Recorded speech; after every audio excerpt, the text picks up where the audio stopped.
Kita ke kisah unik di tengah mudik, saudara. Beragam cara dilakukan para pemudik untuk membuat perjalanannya ceria dan menyenangkan. Mereka membuat tulisan unik di belakang sepeda motor untuk membuat pengendara lain terhibur. Tulisan mereka pun beragam, dari soal kangen orang tua, kampung halaman, hingga soal perjodohan. Tulisan-tulisan yang menempel ini pun membuat pemudik lain merasa terhibur.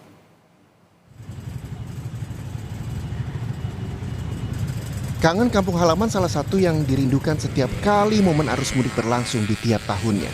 Di sepanjang perjalanan mudik di Cirebon, Jawa Barat, banyak tulisan yang menjadi perhatian pengendara lainnya. Seperti, walaupun naik roda 2, yang penting hati gak mendua.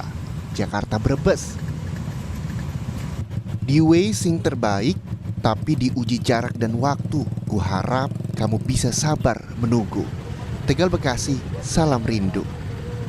Tulisan-tulisan ini sontak menjadi hiburan bagi pengendara lainnya di tengah kemacetan perjalanan mudik. Tadi sempat ada tulisan unik itu, gimana maksudnya? Ini maksudnya untuk menghibur diri sendiri saja sama yang lain.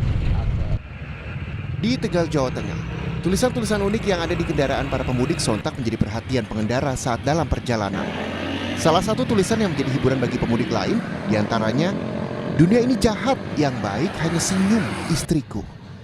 Dan balik ke kampung halaman bukan ke hati mantan. Selain itu, pemudik dari Jawa Tengah juga ikut menempelkan tulisan dalam bahasa Jawa yang artinya tidak bawa uang banyak, yang penting berani pulang, karena orang tua tidak memerlukan harta, namun orang tua yang membutuhkan anaknya datang ke rumah.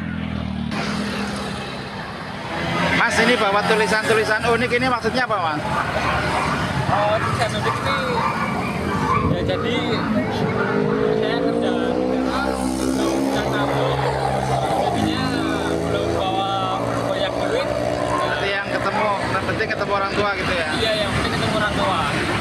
Sudah berapa lama kerja di Kerawang? Baru sekitar 8 bulan, Pak. 8 bulan.